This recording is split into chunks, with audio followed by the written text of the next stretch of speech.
Good morning, everyone. Welcome to this workshop on resilient and non-formal learning's lesson from youth organizations. I welcome everyone to this workshop, and I would like to briefly mention that this is the 10th edition of the Lifelong Learning Week. This event raises awareness on lifelong learning's capacity to answer many challenges of modern societies, bringing together learners and educators, field workers and policymakers, researchers and political representatives, and give them the opportunity to discuss today's greatest educational challenges. This edition's crucial topic is lifelong learning for sustainable societies. I would like to remind everyone to keep their mic mute through the webinar, and I would like to also remind all the participants and all the attendants that they can type down any questions they would have in the chat box, and we will address those questions briefly towards the end of the webinar. I would like, first of all, to Michaela Soitrova for being here today. She's a member of the European Parliament in the CULT committee. Michaela, thank you very much for being here today. The floor is yours. Thank you very much. I would like to thank you for your invitation to the Lifelong Learning Week 2020 event of the Scout Bureau. Scouting itself is the lifelong learning. I cannot say it myself. My experiences are that Scout contribute to learn many new things for adults. This year, we are moving online with lifelong learning events. It's not our choice. It's necessary given by the circumstances. Let me start with a short feedback considering the challenges connected with COVID crisis. Scout showed that they are important part of the society. For example, I can give you a concrete experience of Czech Scouts. They had mobilized quickly a lot of volunteers for helping the old people with shopping or bringing books from library, helping hospitals to produce enough face masks or disinfections. And in the same time, keep in touch with the kids, with the children, by preparing online Scout program. So Scouting didn't stop during the COVID-19. They helped many people. By doing so, we all improve our digital skills as a kind of non-formal training skills too. We also realize the advantages and limits of digital communication and digital education. Having said that, we can consider the COVID-19 period as both a challenge and opportunity. We have to learn from the COVID-19 crisis by applying the good practices of some countries in terms to using digital tools for education, including investing in digital equipment for recovery funds and EU programs. We have to stop this gap between countries and between regions. However, let's move to the topic of the non-formal learning and lifelong learning. I am the European Parliament rapporteur on the European Solidarity Corps. We are now finalizing the trilogue, and I can assure you that we have done our best to make the program efficient, inclusive, and focus on learning outcomes of volunteering experience. Volunteering is a major tool for non-formal learning, and we have to support it, to recognize it, and develop it as much as possible. And this European Solidarity Corps program will have 1 billion budget, which is almost double compare what used to be the European Voluntary Service. We wanted more, but political reality was different. But I think it's good for to start this program, and I am very glad that the European Parliament achieved to increase the Erasmus program, because also it's a very important source for Scout, for our Scout activities, as entrepreneurship, as mobility projects. So this would allow for the great deal and opportunities of organization in terms of non-formal learning, including the new initiatives. Maybe you know Discover You. We will have maybe negotiate what is the content, what is learning content, non-formal, of course, non-formal learning content, and we hope that it will be also a good opportunity for all volunteer organization. So let me wish you success and a fruitful debate. To your conference is the best possibility to share your experiences, and I will be glad to receive your ideas, your inputs, and let me wish you also to stay safe, healthy, and I am looking forward to our cooperation. Thank you very much. Thank you very much, Michaela Sodrova, for being here today with us and for your words. I think we have found them quite inspiring, and I hope we will really enjoy and learn a lot today in today's session. Now we will proceed to present the speakers of today's workshop. I would like to remind the presenters to address to their 10-minute slots, if it's possible. First of all, we will have Monica Poloskaite from the European Scout region. The second of them will be Lois Rutten from the European Youth Forum. She is a board member. The next person will be Kamse Igrioglu. She's a policy analyst in the OECD. And the last of them, but not least, is Florencia Van Hout. She's the head of unit for youth programs and policy in the European Commission, the DG EAC. So now I would like to invite Monica Poloskaite to start sharing with us her great thoughts and everything she has to share. Thank you very much. Welcome. Good afternoon, everyone. My name is Monica Poloskaite, and I'm going to share my presentation today with you. All right, just a moment, please.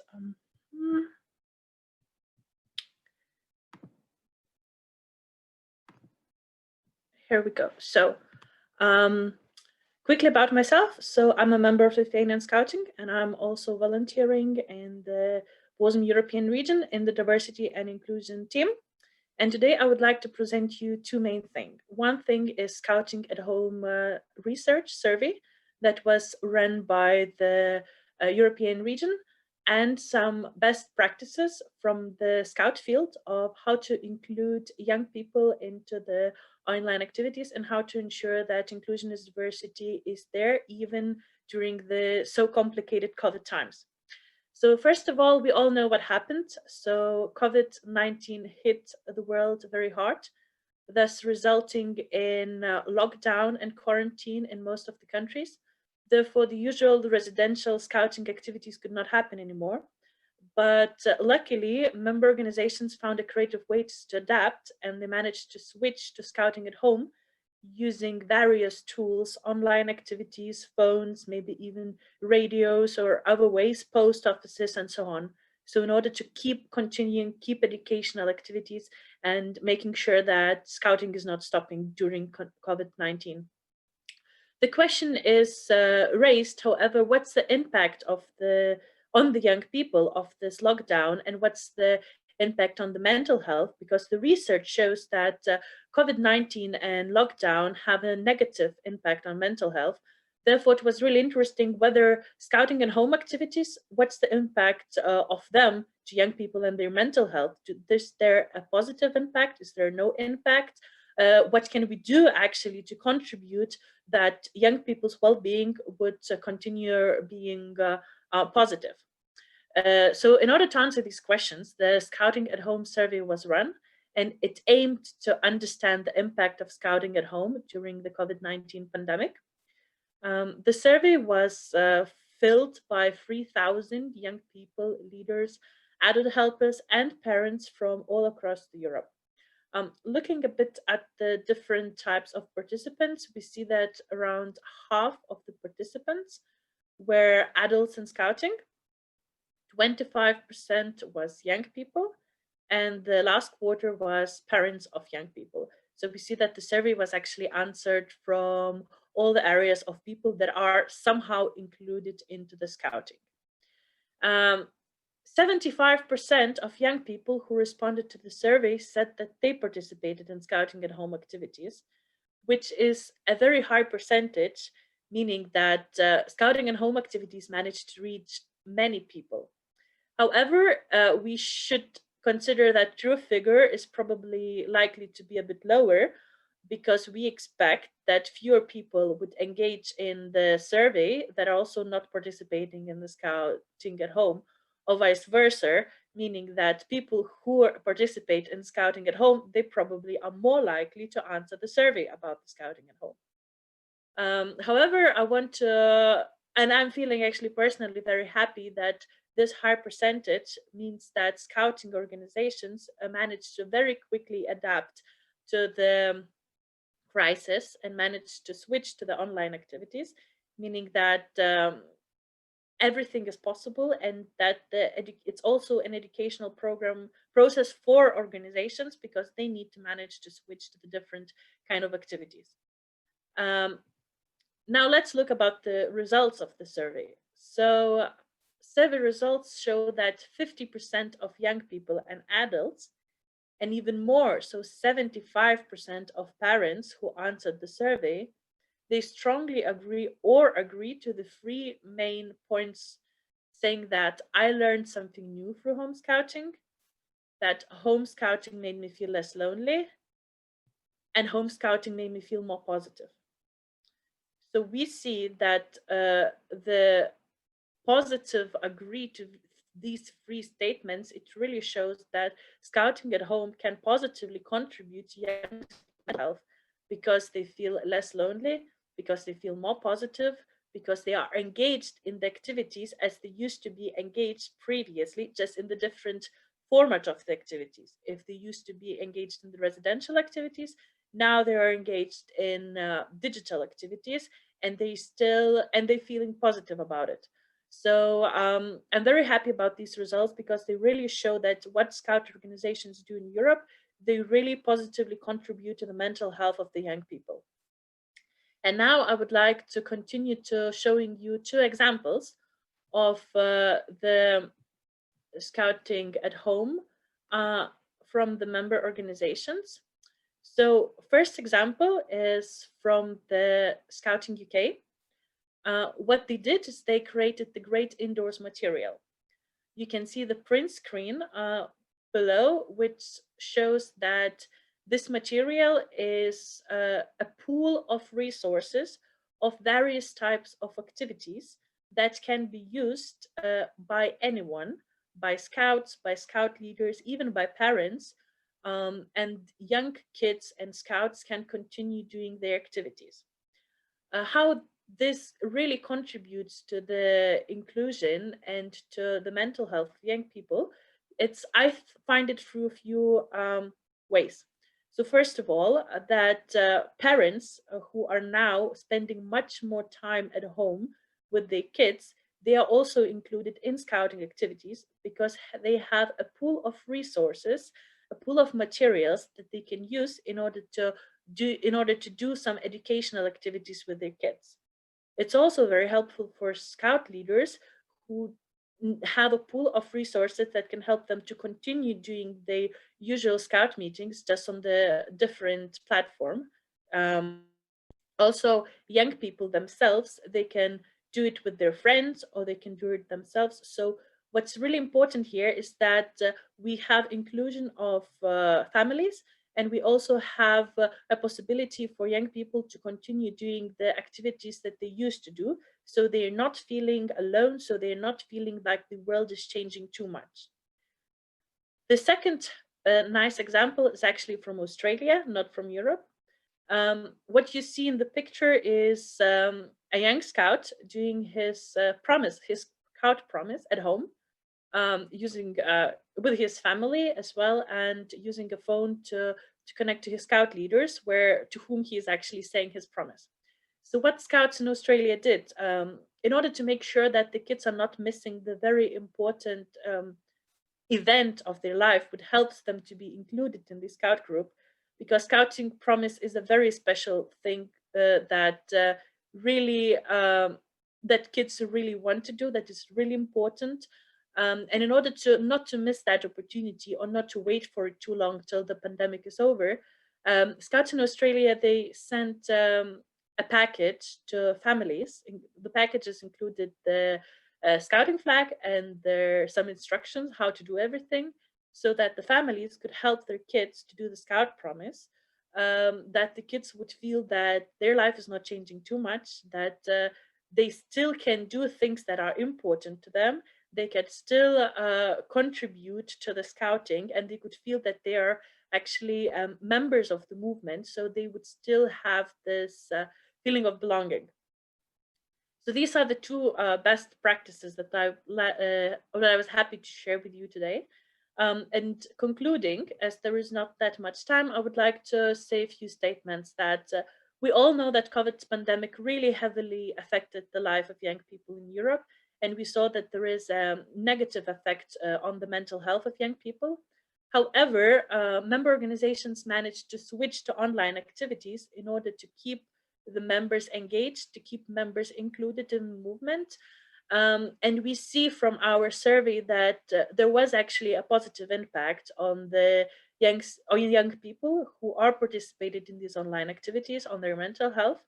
And the last thing, which I think is really important, that during these hard times, diversity and inclusion topics should not be forgotten, because when we are struggling with so many things, sometimes diversity and inclusion would look like as not the most important topic at the moment.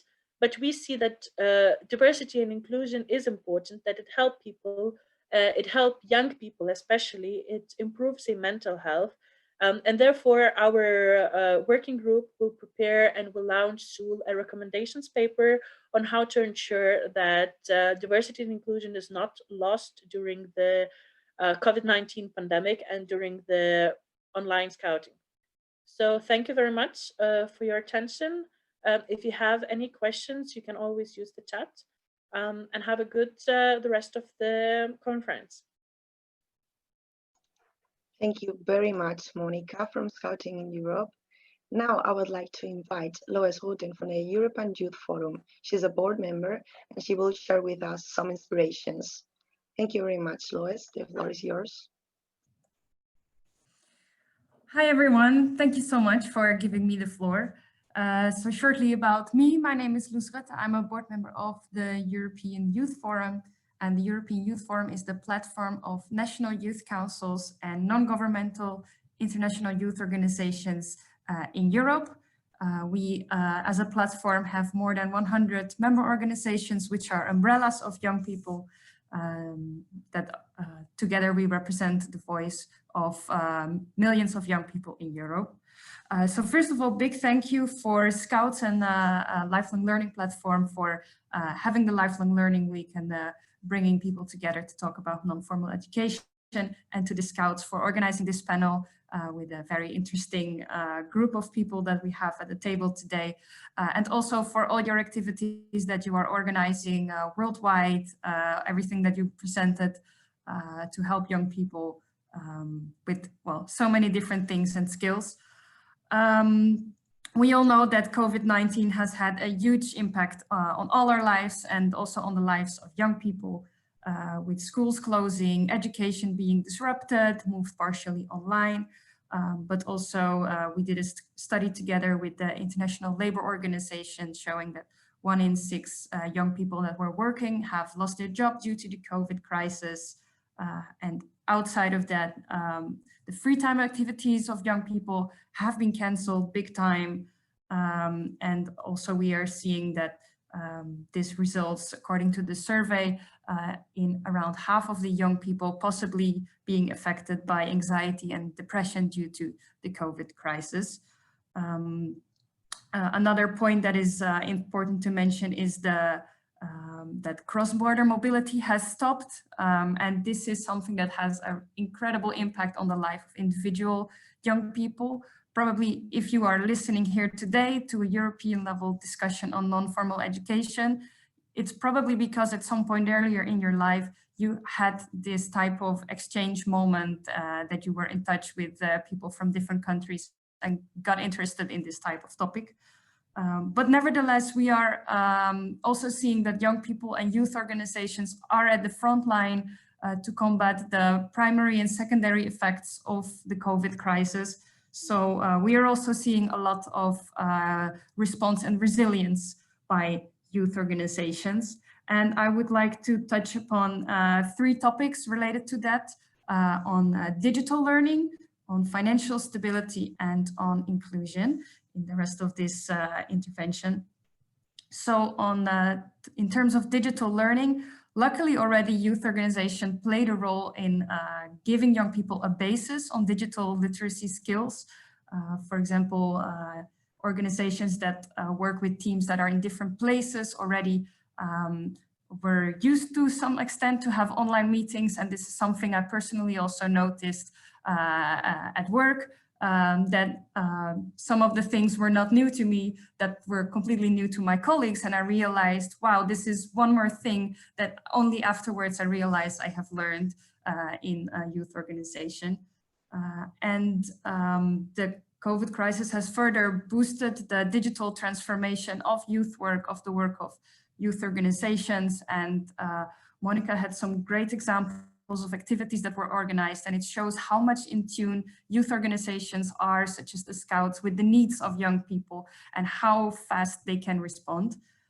But it's also important to note that we cannot fully replace face-to-face activities with digital education. So when the health crisis is back to normal, it's really also important that we are supported to take back the space as youth organizations that we had before. Because, for example, one thing that is very hard for youth organizations to manage online is to really have the interaction with people from different backgrounds and to build the connections with people from different cultures. And I think this is really the thing that we need, especially in the digital era where we are living more and more inside our own bubble. So that's on the digital learning. Now some points on financial stability. Because in terms of resilience, also youth organizations have showed so much efforts to adapt to the crisis.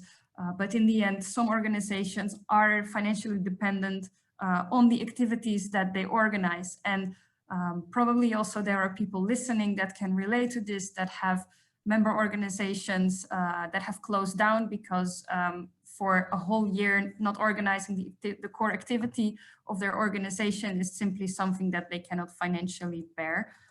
So I know time is limited, so I have a little idea. Let's see if it works. I'm putting in the chat. If I have an example of a youth organization that partly closed down due to the financial consequences of COVID-19. So I invite you, if you have another example of that, to put a +1 in the chat. Because I think it's very important to hear firsthand experiences when we get to the questions. So hopefully we can give some more people the floor to speak on this topic. Then I wanted to talk about inclusion. I'm not sure how much time I have already covered, so I'll try to be short. It's very important to be aware that the most vulnerable groups have been disproportionately affected again by this COVID crisis. So people that don't have a stable connection to internet, that don't have the hardware, because maybe they live in a very rural area, or they're financially disadvantaged, or refugees, Roma people, they have been even harder to reach out to than before. So we should really have big efforts once the health measures allow it again to include these people, because we really have to catch up and bring them back on the boat. And other 2 points on inclusion of young people are inclusion in the labor market. 1 in 6 people young people have stopped working due to the COVID crisis. 23% reduction in working hours on average for young people. And we have also seen that welfare systems, social welfare systems are not built for young people once they fall out of the labor market. So often it's dependent on how long you have been working, whether you have access to social welfare. So this is discriminating young people that are just entering the labor market. And we cannot afford to lose a young generation on the labor market due to the COVID crisis. And we also should include young people as much as possible into the policy drafting of measures that affect them. Of course, a lot of fast decisions had to be made in the emergency response, but when we are building up, it's really important to bring youth organizations and young people at the table to tailor the measures as best as possible to their needs. So with this, I will round up summarizing that we have seen a lot of resilience from youth organization to catch up this crisis for young people, but at the same time, we cannot push youth organizations to the edge because at some point they will collapse. And healthy youth organizations are a cornerstone of a healthy civic space and a healthy society. That's it. Thank you very much, Lois Rutten, for your input and for your vision on this. Thanks again. And now I would like to introduce Gamze Igliglu. She's a policy analyst in the OECD, and she will have some recommendations to exchange with us. Thank you very much. The floor is yours. Thank you very much, Marta. Warm thanks and welcome to all panelists and participants. And it is indeed a great pleasure to be among a group which I can call friends of youth or advocates of youth, whom we collaborate very closely at the OECD, European Youth Forum, European Commission, Flor and her colleagues. And of course, many thanks to also Michela Sojrova, who participated for the opening remarks from member of the European Parliament, and of course, Scout Movement for organizing this timely debate.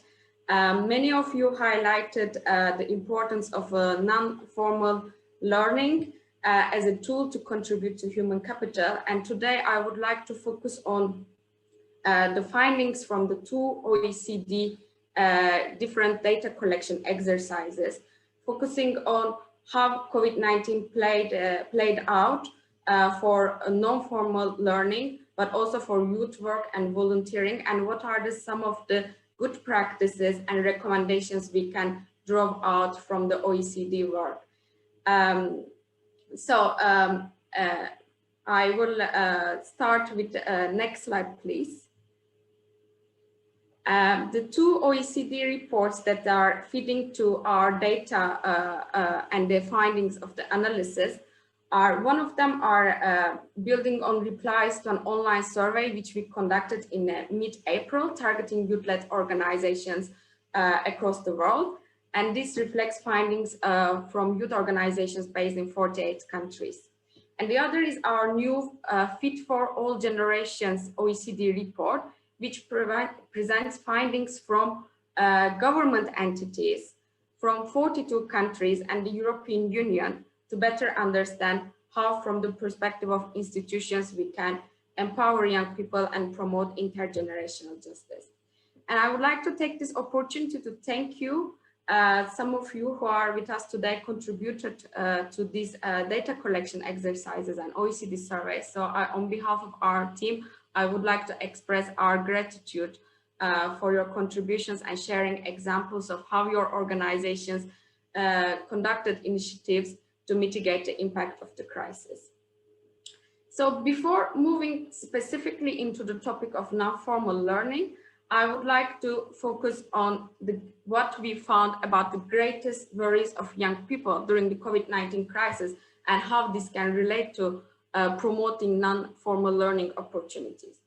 In our survey we conducted with the youth organizations on understanding the impact of the COVID-19 crisis on young people, we asked them about the greatest worries in the face of the pandemic.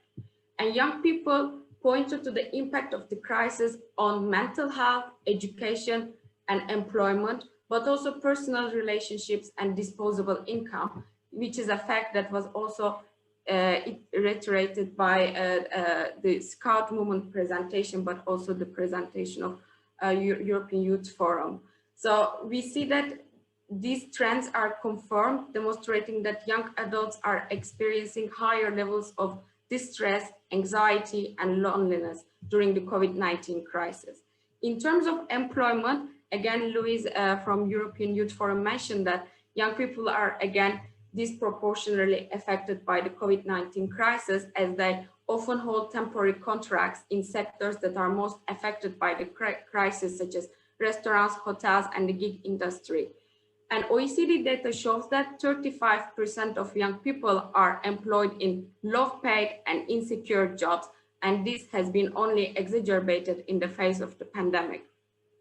And the third worry that they highlighted is the closure of schools and universities, which is also very relevant for this debate for non-formal learning.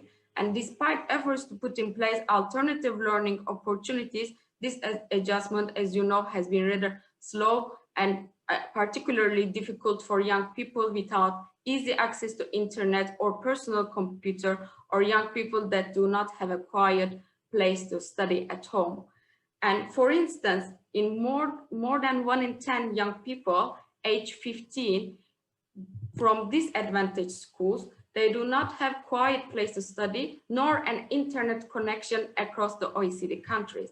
And this is actually a trend and finding we need to keep in mind while also talking about digital non-formal learning activities, about really how to ensure that those who do not have access to digital means can benefit, or how to ensure equal access to non-formal learning opportunities among a diverse group of young people. And here I would like to mention that for each of these worries young people mentioned, for mental health, education, employment, we can see that non-formal learning has something to offer to really mitigate their worries and support young people during this difficult period.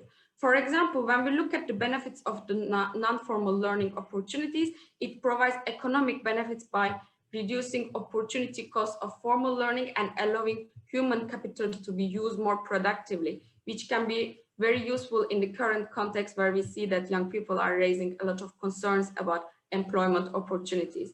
Again, closure of the schools we discussed and their worries about education. The non-formal learning can provide educational benefits and provide opportunities for career development. We discussed about how they were hit by the effects of the crisis on their mental health. And here again, non-formal learning opportunities can offer psychological benefits by making individuals aware of their capacities and validating their worth. So it is actually a great time, and it is more than ever important to really leverage the potential of non-formal learning opportunities to mitigate the greatest concerns of the young people. Next slide, please. And after providing this some rather depressing data about employment, mental health, and concerns about disruptions to education, I would like to also share some good news and reflect on what other panelists mentioned on how young people reacted very fast, adapted very fast, and really acted as a force, a resilient force of their society to mitigate the impact of the crisis. And our survey also asked youth organizations about their particular initiatives.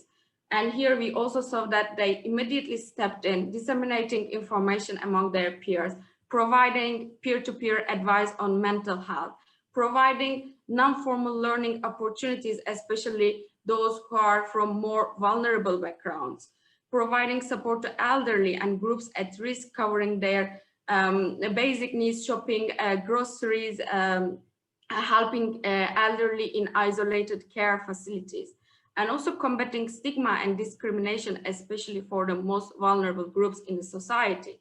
So this is indeed a great example of how young people really become a force of resilience in their societies during the pandemic. And this was, of course, thanks to youth workers and youth volunteers who provided opportunities for young people to support their societies when they needed it most. However, when we looked at how the youth work and youth volunteering is institutionally governed in the current context, we are seeing some figures that shows that there is room to strengthen the governance structures for youth work and youth volunteering. For example, in only a third of OECD countries, and less than a third of OECD countries, have dedicated strategies for youth work in place. And governments need to adapt their strategies or formulate new ones to make sure that youth work sector is ready to deal with the fallouts of the COVID-19 crisis and address emerging areas such as digital youth work. Next slide, please. So I would like to also highlight in this aspect that what we saw in our new report, Fit for All Generations, we asked governments and youth organizations the same questions. What are the biggest challenges to youth work, in your opinion? And both pointed to the lack of necessary financial means as the biggest barrier to youth work. And as we see, a trend we saw since the global financial crisis is this is the sector that is most affected by the cuts from financial resources from public authorities. So indeed, what Michela mentioned about the European Union initiative about European Solidarity Corps and its financial support will be very crucial for its implementation, because what we see in the findings of the OECD is that it is very important to have human capital and financial resources to be able to implement youth work and youth volunteering activities. And another challenge they pointed out is lack of a national strategy for youth work sector and lack of effective coordination between stakeholders, which is again very relevant in the context of youth work, because it is organized, as you know, by different institutions in different settings, sometimes provided by local authorities, whereas the funding comes from national government. So it is also very important to make sure that there is adequate effective coordination mechanisms, but also a holistic national strategy for youth work sector. And I would like to conclude with the next slide on what are the steps we need to take forward. So our report delivers one clear message about as a recommendation to really tap into the potential of youth work, non-formal education activities, and youth volunteering. We need strategies, frameworks, structures, resources, effective coordination that promote equal access to youth work for all young people. And this includes providing access to non-formal learning. And it is very crucial that learning outcomes are assessed, recognized, and validated to contribute to human capital. And as a way forward, we need to really focus on strengthening the framework for youth volunteering and youth work in collaboration with all stakeholders, and make sure that we are also investing and building the youth skills and competencies by investing into the qualifications of youth workers, which is also a very important aspect of non-formal learning opportunities. So to sum up, the COVID-19 crisis demonstrated that youth are driving positive change and showing resilience in our society, and they have gone great lengths in mitigating the crisis. Now we need to keep up that momentum, build on the good practices, and make sure that we are supporting young people, youth workers, those who are providing non-formal learning opportunities at all levels, local, national, and global. So this is a quick summary from findings of the OECD report and the paper. I invite you to have a look at them for detailed analysis. And thank you again for joining today's discussions. I look forward to your questions and fruitful discussions ahead. Thank you. Thank you very much, Kamse, for those data that you have shared with us, and also for the encouraging words that you have shared. I would like to before going into the next person who is going to participate today, I would like to remind everyone watching us, even here on in Facebook through Scouting in Europe, on in the Lifelong Learning platform Facebook, that they can drop their questions and we will address them at the end of the sessions if we have some time. Thank you very much. Now, I would like to introduce you to Floor van Hout. She's the head of unit for youth programs and policy in the European Commission, the EAC. Thank you very much, Flo, for your presence here. Please, the floor is yours. Thank you very much for inviting me, and let me maybe start by thanking the previous speakers, because you have really very eloquently and with substantiated with data and practice examples explained what the situation for many young people is, because we have talked about it almost non-stop for the last 6 months, and all I can say is that indeed you have sketched the situation very well, with this very double feeling that we have, that this crisis is awful, and probably more awful for young people than for older people, because of the various reasons that you have also raised. But we have also seen this very encouraging responses from youth organizations, really showing that that they're resilient, that they were not only victims, but they could also mobilize help and help others. And this has, of course, put volunteering back into the picture, whereas maybe people who are not necessarily have volunteering on their radar on a daily basis have now all seen the importance of this. And let's hope that we can keep this visibility and the recognition of volunteering high on the agenda now, that hopefully we move away from the worst of the crisis, but we can keep the good lessons learned in there. And this is the same for online activities. I think every one of us is counting the days until we can see our friends and family again, and invite people to have parties and take back our lives. But on the other hand, I think we have also learned that sometimes online meetings can do things that are offline are harder to organize, or there are advantages from doing things online, and we also need to make sure we can take these good lessons into the future. So there are a number of challenges ahead for all of us to see how we can cope with that. And I work for the European Commission, and I'm in charge of the activities under Erasmus Plus that focus on non-formal learning, and also the Solidarity Corps that focuses on volunteering. So of course we have our programs that can help finding solutions and supporting the organizations. Of course we are in charge of European programs, so we cannot address all the questions on our own. We also need to cooperate with the member states and make sure that collectively we can address the challenges at stake.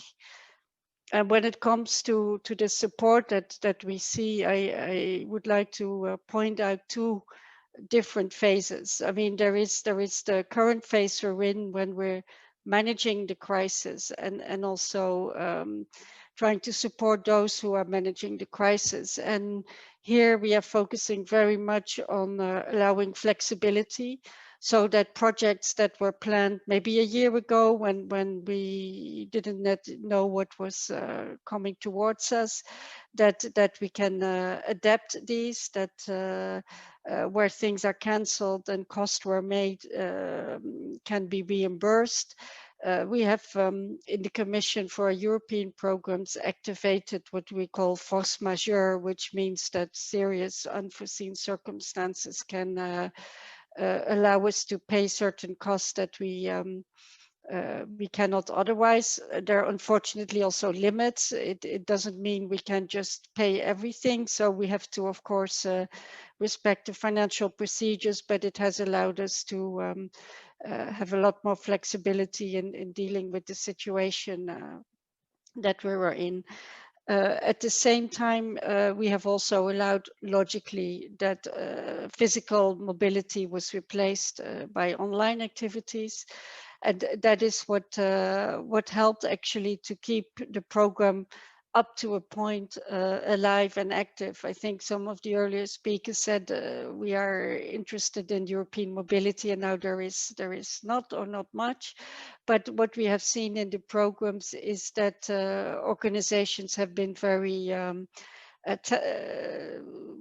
trying very hard to keep their activities going, stay in touch, keep the networks alive. And we have also seen volunteers that were on a placement who were offered to come back, who said, no, I'm now fully involved in helping with grocery shopping or sewing mouth masks at the time when there was a shortage, and they didn't want to come back. So we have also allowed those type of projects to continue.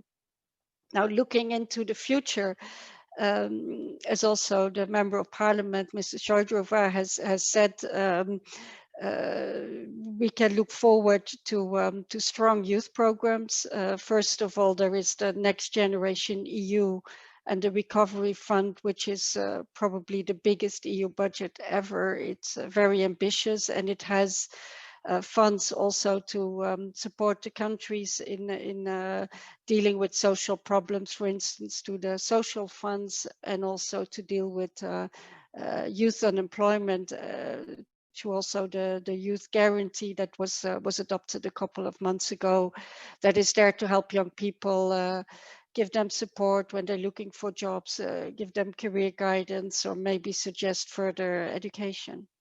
But then we're also very happy and proud that we managed to get a near doubling of the Erasmus Plus program as it stands today, which also means big extra funds and possibilities for the non-formal, the youth strand of the program.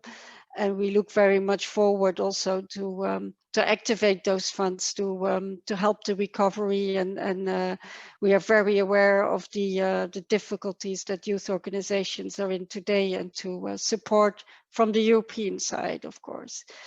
When it comes to the bigger pictures, we said the European funds cannot be the solution to everything that happens in member states. But what we can do, and we are doing, is to work together very closely with the member states to share good practices, to learn together from what maybe there are experiences in some countries that are worth spreading. Also to share evidence and experience. We have had a stakeholder platform. We invited the member states, and their GAMSE was also present to share the results, the very important results from the OECD with all the member states, the right people in the ministries. We, alongside with other research, the Youth Forum has worked together with ILO on further surveys, and also we have started with through our partnership with the Council of Europe, a Youth Knowledge Hub, where you can find information and research as we go on the topic. And so, like this, member states have access to far more information than just what is happening in their member state. They can also share experience and raise this, look together for priorities and work together. There was the Youth Council a couple of days ago where these topics were also discussed. So I would say the countries are aware.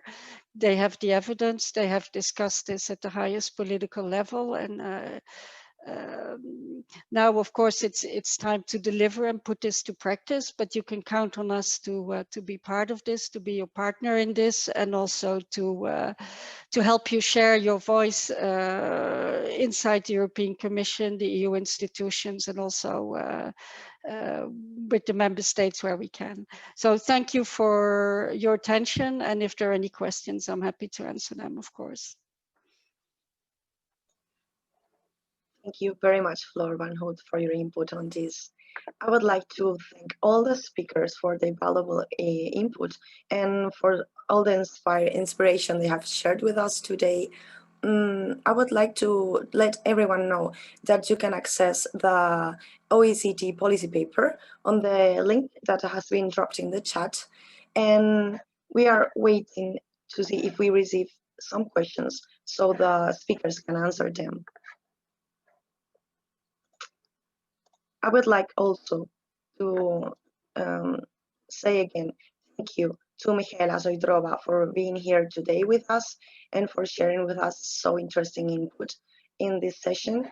And also would like to thank the organizers of this panel, which are the members of the Scouting in Europe, that have gathered together all these amazing people today so they can inspire us and let us know how important non-formal education is and how we can make it stronger and what we have been doing to keep it being such an important part of a lot of people's lives. Okay, so we see that we have no specific questions on these issues. So I would like to again thank everyone for being here today. Thank you to all the speakers. Of course, we will stay in touch. We can, of course, keep connected through Facebook, through the Facebook of Scouting in Europe, through the Facebook of the Lifelong Learning platform, so we can keep making non-formal education even stronger. Thank you everyone for being here today, and I hope you will enjoy the rest of the Lifelong Learning Week. Thanks a lot and bye. Thanks a lot. Let's continue working together for young people in Europe. Thank you very much. Have a great day. Yes, thank you for being Bye-bye. here and good luck. Bye-bye. Bye-bye. Thank you. Bye.